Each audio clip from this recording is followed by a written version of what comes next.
अ, आवाज आवाज जा रही आई थिंक सबके पास पहुंच रही होगी।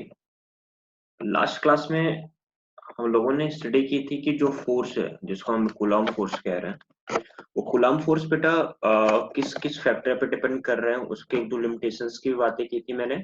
और साथ में मैंने ये बताया था कि अगर मान लो बीच में कोई डायरेक्ट्रिक मीडियम हम रख देते हैं तो उसकी वजह से फोर्स पर क्या इफेक्ट आ रहा। डायरेक्ट्रिक मीडियम रखने से फोर्स रिड्यूस हो जा रहा था, क्योंकि जो फोर्स है equal to 1/4 pi epsilon naught के Q1 Q2 आर स्क्वायर, वो इनवर्सली डिपेंड कर रहा कि अगर हम बीच में डायरेक्ट्रिक मीडियम रख दे रहे हैं तो उसकी वजह से एक खुद का फोर्स जनरेट हो रहा है उसके अंदर डायपोल की वजह से, जो नेट फोर्स को कैंसिल आउट करके उसको रिड्यूस कर रहा है। इस चीज को हम लोग अच्छे से समझेंगे जब हम लोग इलेक्ट्रिक फील्ड कैपेसिटर कंडीशन समझेंगे। हम लोगों ने ये देखा कि डायरेक्ट्रिक मीडियम अगर कंप्लीटली रखा जाए तभी ये फार्मूला में अप्लाई करते हैं 1/4 के Q1 Q2 आर स्क्वायर। अगर पार्शली रखा जाए तो भी हम लोगों ने फार्मूला ड्राइव किया था 1/4 Q1 Q2 R-T+√KT का होल स्क्वायर। ये हम लोगों ने ड्राइव किया था। और हम लोग की जो क्लास थी लास्ट में पहुंचे थे, एक न्यूमेरिकल सॉल्व कर रहे थे। चलो आज उसी पे हम आगे बढ़ते हैं न्यूमेरिकल की तरफ।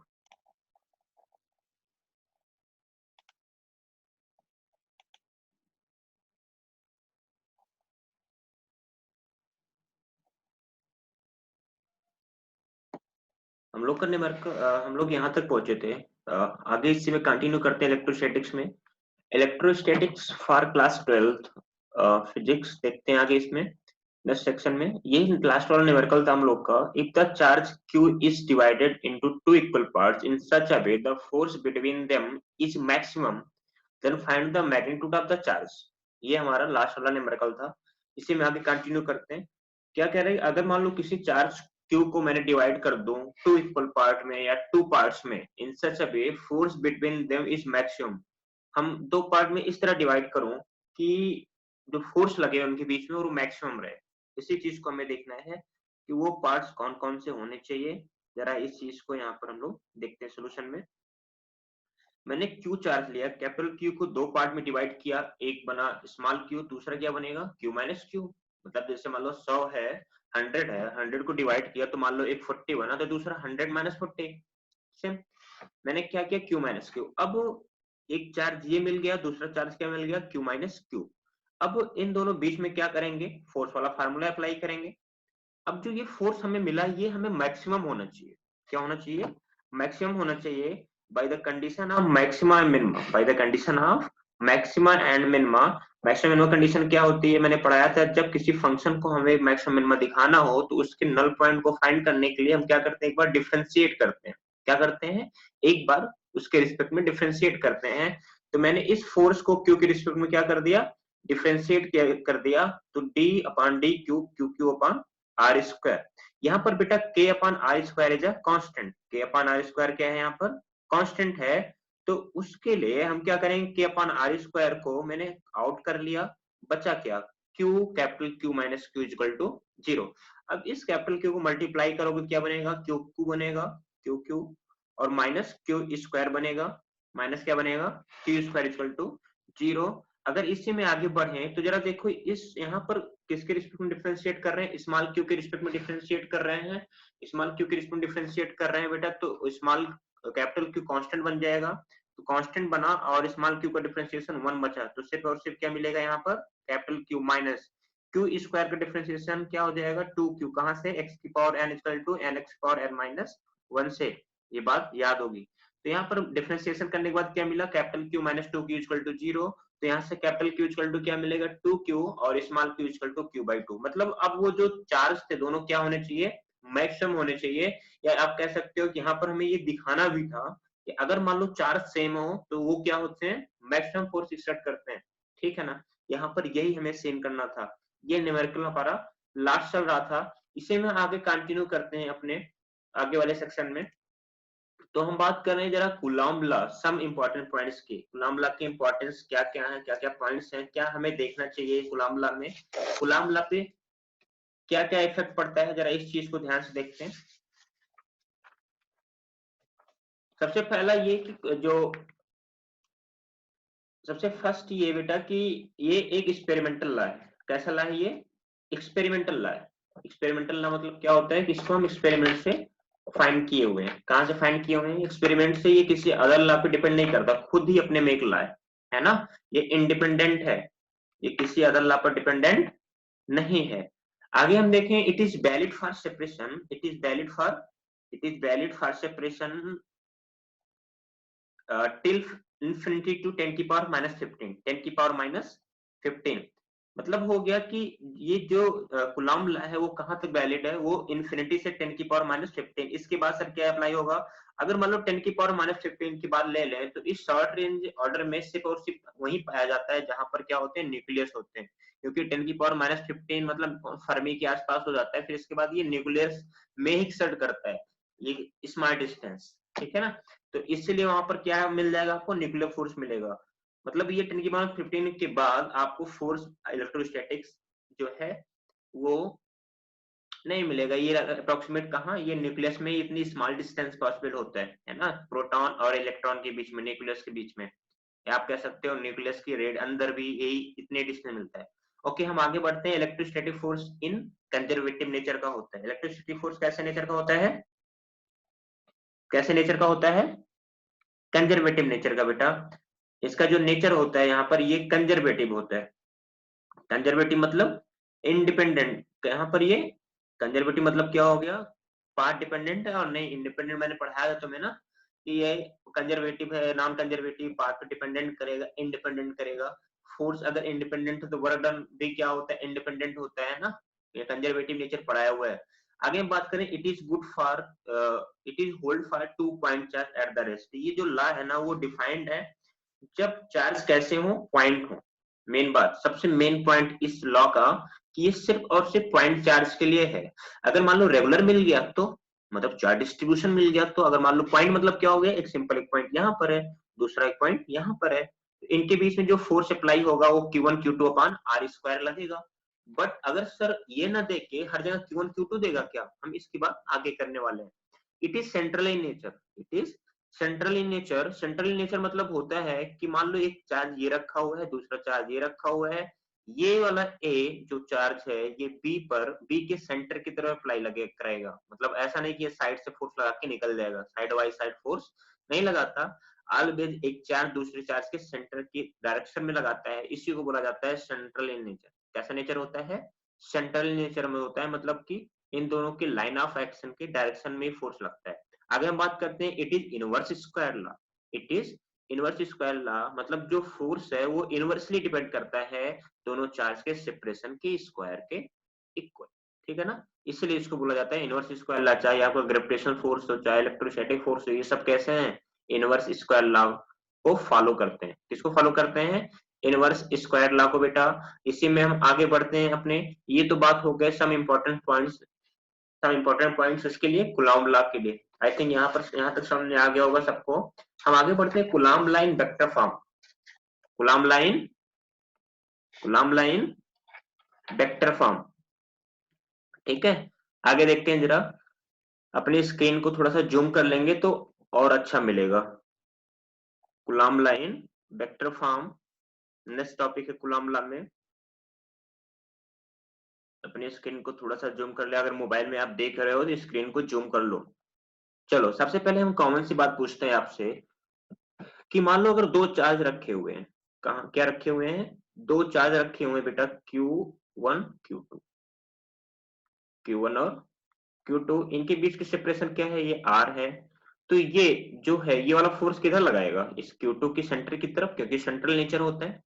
तो ये मैं पूछूं कि फोर्स कितना लगाएगा? 1/4πε0 Q1 Q2 अपन आर स्क्वायर। साथ में किस डायरेक्शन में लगाएगा? क्योंकि force is a vector quantity, तो इसमें मैग्नीट्यूड भी होना चाहिए और डायरेक्शन भी होना चाहिए। तो किस डायरेक्शन दिखाएगा? डायरेक्शन दिखाने के लिए हम लोग क्या यूज करते हैं? हम लोग यूनिट वेक्टर यूज करते हैं। क्या यूज करते हैं? Unit vector. तो बेटा इसी का यूज किया यहाँ पर। अगर मान लो कोई भी दो चार्ज Q1 रखे गए हैं और Q2 रखे गए हैं, तो इनके बीच में अगर हमें फोर्स दिखाना हो तो क्या लिखेंगे? 1/4πε0 Q1 Q2 upon r square. Magnitude r मतलब क्या हो गया? इनके बीच की सेपरेशन। और किस डायरेक्शन में ये फोर्स लगेगा? उसी का यूनिट वेक्टर। अब आपको पता है unit vector equal to magnitude upon direction upon magnitude. R unit vector कितना हो जाता है? Vector upon magnitude of the vector. तो इस चीज को मैंने कहां पर पुट कर दिया, यहाँ पर। जरा देखो ये जो मॉड आर नीचे आएगा, क्या ये इस स्क्वायर में क्या हो जाएगा, मल्टीप्लाई हो जाएगा, तो फाइनली क्या मिल जाएगा, आर क्यूब मिल जाएगा। क्या मिल जाएगा बेटा, ये आर क्यूब मिल जाएगा। अब जरा इस चीज को, यहाँ तक कोई डाउट किसी को? आई थिंक नहीं होगा डाउट, ये बात क्लियर रखना। आर क्यूब नीचे क्यों हो रहा है, क्योंकि ये एक मॉड आर यहाँ से मिल रहा है मैग्नीट्यूड यूनिट वेक्टर से, और ऑलरेडी एक स्क्वायर है ही यहाँ पर, इसलिए ये दोनों क्या कर रहे हैं, एक दूसरे को मल्टीप्लाई करके नीचे आर क्यूब बना दे रहे हैं। क्या बना दे रहे हैं, आर क्यूब, और यहाँ पर वेक्टर मिल रहा है। क्या मिल रहा है, ये वेक्टर। ये वेक्टर कन्वर्जन से है, कंफ्यूज मत होइएगा। चलिए, सबसे इंपॉर्टेंट बात यहाँ पर दो चीजें डिस्कस करने वाले हैं हम। सबसे पहले ये F12 क्या है, F12। F12 मतलब वो फोर्स है जो फोर्स एक पर दूसरे के कारण लग रहा, एक पर किसके कारण लग रहा है, ये दूसरे के कारण लग रहा है, उसी को F12 बोल रहे हैं। जैसे एग्जांपल देखिए, अगर मान लीजिए यहाँ पर एक चार्ज Q1 है, जैसे अपना फिगर में दिखाया गया है, ये अपना क्या है, ये Q2 है, तो ये Q1 पे कौन लगा रहा, फोर्स Q2 लगा रहा। तो इसको मैंने क्या दे दिया, F12। वन पे कौन लगा रहा, 2 लगा रहा। ठीक है, ये अगर मान लो वेक्टर हो फोर्स की डायरेक्शन का, तो डिस्प्लेसमेंट वेक्टर अगर ये है, मैं इसको ले लूं R12, इनके बीच में सेपरेशन है, तो फाइनल क्या मिल रहा है, यहाँ पर इनिशियल कहां पर है, यहाँ पर है। तो ये जो R12 आपको डिस्प्लेसमेंट वेक्टर मिल रहा है बेटा, अगर उसको मुझे पोजीशन वेक्टर के फॉर्म में लिखना हो, R12 जो आपको मिला यहाँ पर, जो यहाँ पर आपको R12 मिला है, अगर ये तो पोजीशन डिस्प्लेसमेंट वेक्टर हुआ Q1 Q2 का, अगर इसको पोजीशन वेक्टर के फॉर्म में लिखना हो तो फाइनल माइनस इनिशियल। ये बात किसी को डाउट है? नहीं, होना भी नहीं चाहिए। हम आगे बढ़ते हैं इसी में। F12 क्या मिला, force on one due to 2, और R12 क्या मिल गया, displacement vector of one from 2। ऐसा F21 की अगर हम बात करें तो फोर्स सेकंड पे कौन लगा रहा, अभी तक भाई ऐसा है नहीं, सिर्फ सेकंड वाला ही लगाएगा, फर्स्ट वाला भी लगाएगा। अगर फर्स्ट वाला लगाएगा तो उस फोर्स को मैंने बोल दिया F21, 2 लगा रहा है। क्या ये सही है, 2 पर कौन लगा रहा, 1, force on 2 due to 1, F21 बोला जाता है। तो इस बार जो पोजीशन वेक्टर की डायरेक्शन है, जो डिस्प्लेसमेंट वेक्टर आप कह रहे हो, जरा इस चीज को ध्यान देना। इस बार जो डिस्प्लेसमेंट वेक्टर की डायरेक्शन होगी वो अभी तक इधर थी, अभी तक इधर थी, इधर थी, अब क्या हो जाएगी, ये वाली बन जाएगी। अभी तक ऊपर वाली थी, अब वाली क्या बन जाएगी, ये वाली बन जाएगी। तो अब जो R12 ले रहे थे, अब वो R12 ना बन के R21 बन जाएगा। क्या बन जाएगा, ये R21 बन जाएगा बेटा, R12 बन जाएगा। तो हम इसी का यूज करते हैं। जरा अब आगे बढ़ते हैं, अपने एक एक लाइन को समझते हैं। F12 इक्वल टू क्या मिला, 1/4πε0 Q1 Q2 upon R square, और किस डायरेक्शन लगेगा, ये R12 का यूनिट वेक्टर, अभी हम लोगों ने ऊपर पढ़ा है, यूनिट वेक्टर क्यों ले रहे हैं, R1/4πε0 R12 का होल क्यूब R12 का वेक्टर के फॉर्म में। ठीक है, ये लाइन समझ गए। अभी यहाँ पर ऊपर लिखा था मैंने, कहां पर लिखा था, यहाँ पर ये वाली लाइन थी। ठीक है, अब चलो, ये तो मिल गया आपका F12, ये क्या मिल गया आपका, F12 मिल चुका है। तो एक अगली लाइन क्या लिखा है, R12 displacement vector 12 equal to R1 minus R2।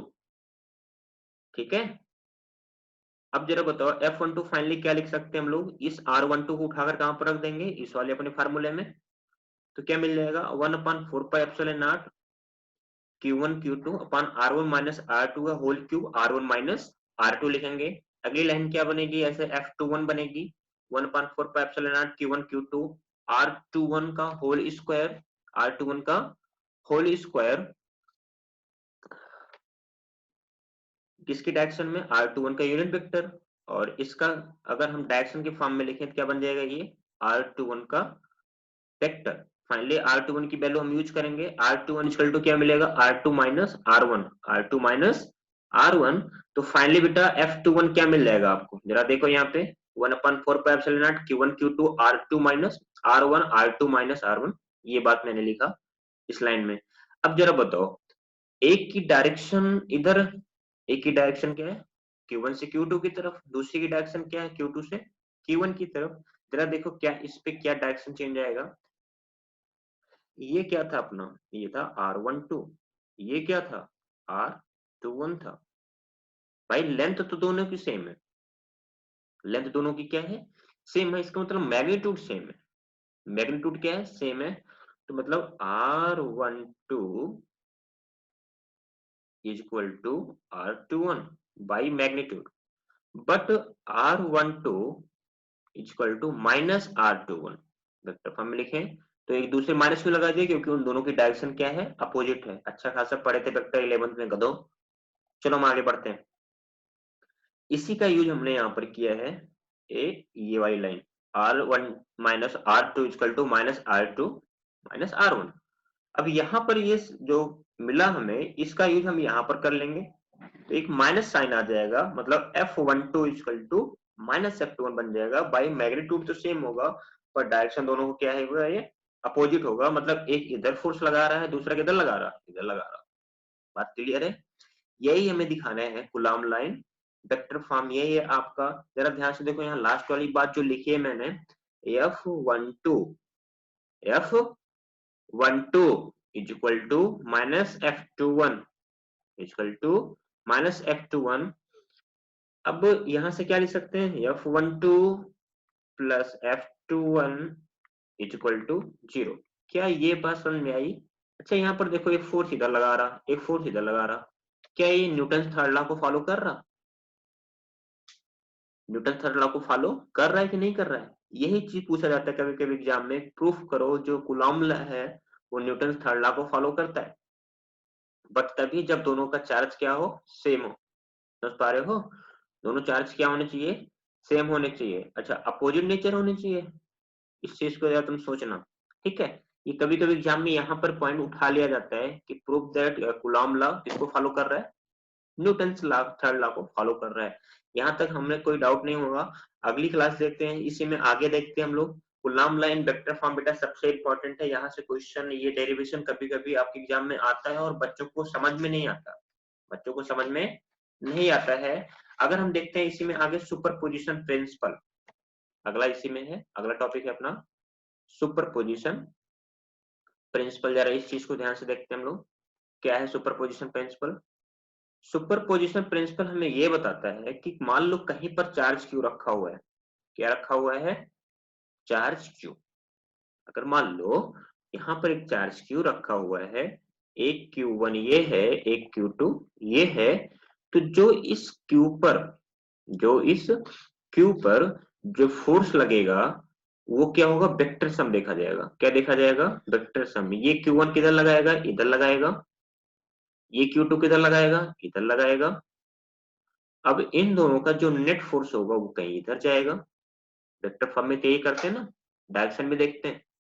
ठीक है, तो वेक्टर सम मतलब ये हो गया कि जो भी फोर्स यहाँ पे लग रहा है, जो इंडिविजुअल चार्ज लगा रहे हैं, वो vector sum of either charge, मतलब क्यू पर जो टोटल चार्ज फोर्स लग रहा है, एफ नेट, Q1 के कारण कितना लग रहा है, Q2 के कारण कितना लग रहा है, Q3 के कारण कितना लग रहा है, Q4 के कारण कितना लग रहा है, Qn के कारण कितना लग रहा है, इसी को बोला जाता है वेक्टर सम। क्या बोला जाता है इसी को, वेक्टर सम। बेटा क्या बोला जाता है इसको, वेक्टर सम ऑफ फोर्स, यही बोला जाता है सुपर पोजिशन प्रिंसिपल। ठीक है, इसमें लिखा गया when a number of charges are interacting the on of charge q, then total force on a given charge is vector sum of individual force।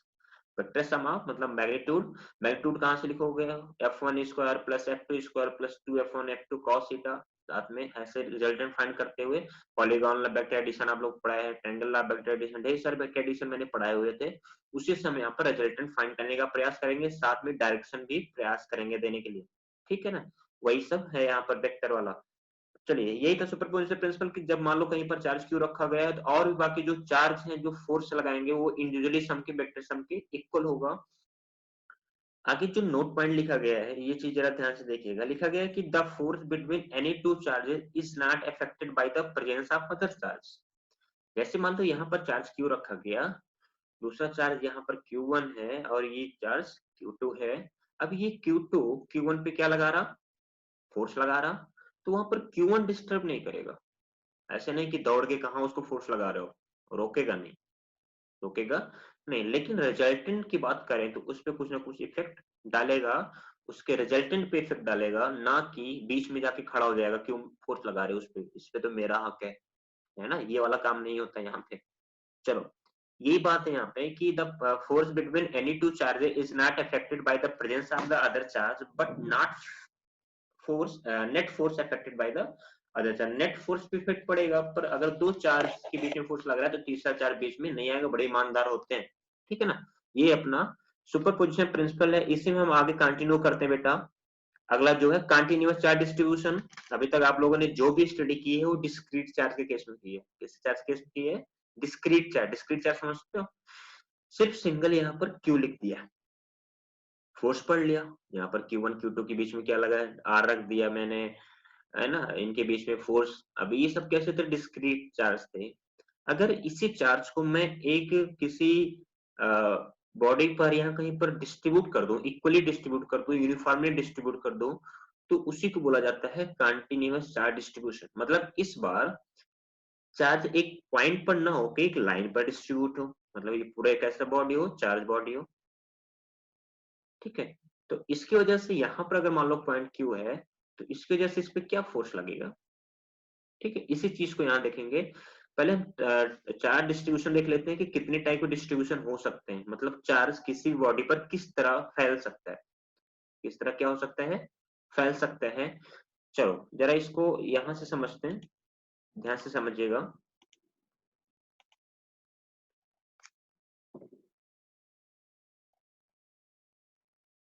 Please इस बात को समझ लीजिए यहाँ पे, एक एक करके। सबसे पहले तो या तो चार्ज को हम लीनियरली डिस्ट्रीब्यूट कर दें। कैसे डिस्ट्रीब्यूट कर दें? लीनियरली। अरे यार चल जाओ।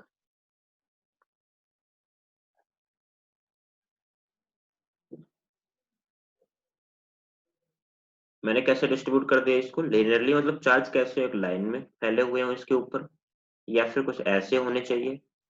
चार्ज कैसे इस पे फैले हो? लीनियरली फैले हो। लेकिन ध्यान देना, कंटीन्यूअस डिस्ट्रीब्यूशन होना चाहिए। कंटीन्यूअस डिस्ट्रीब्यूशन नहीं होगा, रेगुलर डिस्ट्रीब्यूशन नहीं होगा, तो कुछ फिर इंटीग्रेशन वगैरह यूज करना पड़ेगा।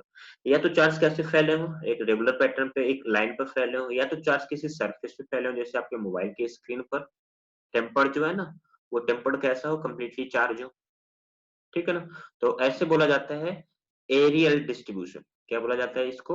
Aerial distribution. आपको जब मैंने सेंटर ऑफ मास पढ़ाया था, वहां पर लीनियर मास डिस्ट्रीब्यूशन और areal mass distribution, volumetric mass distribution वगैरह की बात की थी, ठीक है। यहाँ पर हम लोग linear charge distribution, aerial charge distribution की बात करेंगे। अच्छा, इसी में एक और थर्ड आता है वॉल्यूमेट्रिक चार्ज। मतलब अब ये जो चार्ज है ना, वो चार्ज एक सीट के फॉर्म में, लीनियर फॉर्म में ना हो, एक किसी बॉडी के फॉर्म में डिस्ट्रीब्यूट। कैसे डिस्ट्रीब्यूट हो? एक बॉडी के फॉर्म में डिस्ट्रीब्यूट हो। तो ऐसे जो डिस्ट्रीब्यूशन होता है ना बेटा, उसको बोला जाता है वॉल्यूम डिस्ट्रीब्यूशन। क्या बोला जाता है? Volume distribution. एक बेसिक चीज यहाँ से पूछता हूँ, अगर मान लो इस पूरी बॉडी पर जो चार्ज डिस्ट्रीब्यूट था वो है क्यू, कितना है? क्यू। और इस बॉडी का जो एरिया है, वॉल्यूम है, वो है वी। वॉल्यूम कितना है? वी है। तो मैं पूछूं कि एक यूनिट वॉल्यूम पे कितना चार्ज डिस्ट्रीब्यूट होगा, तो टोटल वॉल्यूम से इसको डिवाइड कर दें। और ये जो per unit volume charge distribution है ना, इसे बोला जाता है वॉल्यूमेट्रिक चार्ज डेंसिटी। इसे को दिखाया जाता है रो से। रो से मतलब पर यूनिट वॉल्यूम पे कितना चार्ज डिस्ट्रीब्यूट है, इसे बोला जाता है वॉल्यूमेट्रिक चार्ज डेंसिटी। क्या बोला जाता है? Volumetric charge density. सिमिलरली ऐसे ही किसी सरफेस पे, क्या, किसी सरफेस पे अगर मान लो चार्ज क्यू है, तो यहाँ पर यूनिट जो कि सरफेस एरिया की बात करेंगे कि एक यूनिट एरिया पर कितना चार्ज डिस्ट्रीब्यूट है, उसी को बोला जाता है एरियल चार्ज डिस्ट्रीब्यूशन। और इसी को बुलाया जाता है किससे? सिग्मा से। Sigma is equal to q by A. चलो अगर इसकी यूनिट बात करें तो क्यू का कूलम, क्यू का क्या? कूलम। एरिया का क्या हो जाएगा? Metre square. एरिया क्या बन जाएगा ये? Metre square. क्लियर है। Volume, volume charge distribution, volume charge density की बात किया मैंने, एरियल चार्ज डिस्ट्रीब्यूशन हो, एरियल चार्ज डेंसिटी की बात किया। अब इसी में हम बात करें जरा लीनियर चार्ज डेंसिटी की। तो टोटल मान लो इस रॉड की लेंथ एल है, चार्ज कितने फैले हुए हैं? क्यू। तो एक यूनिट पर, एक यूनिट लेंथ पर कितना चार्ज होगा? Q by l. और इसी को बोला जाता है linear charge density, lambda equal to q by l. Clear है ना। इसकी यूनिट क्या बनेगी, जरा अपनी कॉपी में जल्दी लिखो। इसकी यूनिट क्या बनेगी, लेमडा। लेमडा की वैल्यू जल्दी बताओ। लेमडा की value lambda equal to coulomb, length मतलब मीटर, कूलम मीटर। क्या बनेगा ये, कूलम मीटर। ये वेवलेंथ वाला लेमडा है, लेकिन यहाँ पर ये डेंसिटी के लिए यूज हुआ है। इसके लिए यूज हुआ है, डेंसिटी के लिए यूज हुआ है। तो बेटा यहाँ तक हम लोगों ने पढ़ा कि what is a linear charge distribution, what is a volume charge distribution. अब हम बात करते हैं इसमें, आई थिंक समझ में आ गया होगा आप लोग को, ठीक है, समझ में आ गया होगा। जरा इसके में आगे बढ़ते हैं हम। Linear charge distribution, volume charge distribution, surface charge distribution, यहाँ पर एक एक बात हम लोगों ने कर ली है। बेटा इसी को बोला जाता है continuous distribution of charge. Sir इसको आप पढ़ाए कैसे, क्यों है, क्यों पढ़ाए हैं, इसका वो यूज कहाँ करेंगे यहाँ कूलम्ब फोर्स में, जरा इस चीज को भी हम यहाँ पे देख के तभी चलते हैं आगे। अगर मान लो मैंने आपसे पूछा कि find the force between a line which है charge q and a point q2 from r meter distance, बताओ फोर्स कितना लगाएगा, भाई फोर्स लगाएगा, और कितना लगाएगा, कैसे फाइंड करोगे भाई। ये तो फार्मूला सिर्फ पॉइंट चार्ज के लिए सर आपने बताया था, ये तो कंटिन्यूअस डिस्ट्रीब्यूशन ऑफ चार्जेस। तो क्या करेंगे, क्या इस बॉडी को, इस वायर को हटाकर एक पॉइंट चार्ज लगा सकते हैं जिसकी वैल्यू लेमडा एल हो जाएगी। लेमडा इक्वल टू क्या था, क्यू बाई एल। तो क्या यहाँ से इसकी वैल्यू लेमडा एल हो जाएगी, भाई एक चार्ज क्यू मिला जिसकी वैल्यू कितनी है, लेमडा एल। दूसरा कितना है, क्यू। क्या अब फाइंड कर ले जाओगे, मतलब इस पूरी बॉडी को एक सिंगल स्मॉल पार्टिकल, एक स्मॉल पॉइंट चार्ज के फॉर्म में हम लिख सकते हैं लेमडा एल। तो यहाँ से अगर हमें फोर्स लिखना हो तो क्या लिखोगे, फोर्स बताओ बताओ बताओ बताओ जल्दी से, f equal to k lambda l q upon r square, upon r square. कोई डाउट है इस पे, नहीं। इसीलिए इस चीज को हम लोग पढ़ते हैं बेटा। हम इसमें आगे कंटिन्यू करते हैं इसी में अगली बात। इसलिए मैंने चार्ट डिस्ट्रीब्यूशन पढ़ा। अब जरा ध्यान से देखिए, इसमें आगे हम बढ़ते हैं अपने आगे, इंटरेक्शन की बात करते हैं, थोड़ा सा कंपेरिजन करने का प्रयास करते हैं। ग्रेविटेशनल फोर्स इंटरेक्शन और electrostatic force interaction, interaction between two point charges में। अपने स्क्रीन को जूम कर लीजिए और अच्छा दिखाई पड़ेगा। ओके, अगर हम बात करें ग्रेविटेशनल फोर्स ऑफ इंटरेक्शन की, तो कोई भी नेचर में अगर मान लो दो बॉडी रखे गए और मास उनका क्या है m1 m2, तो फोर्स कितना होता है इनका, मैग्नीट्यूड वाइज फोर्स कितना होता है, g m1 m2 upon r square.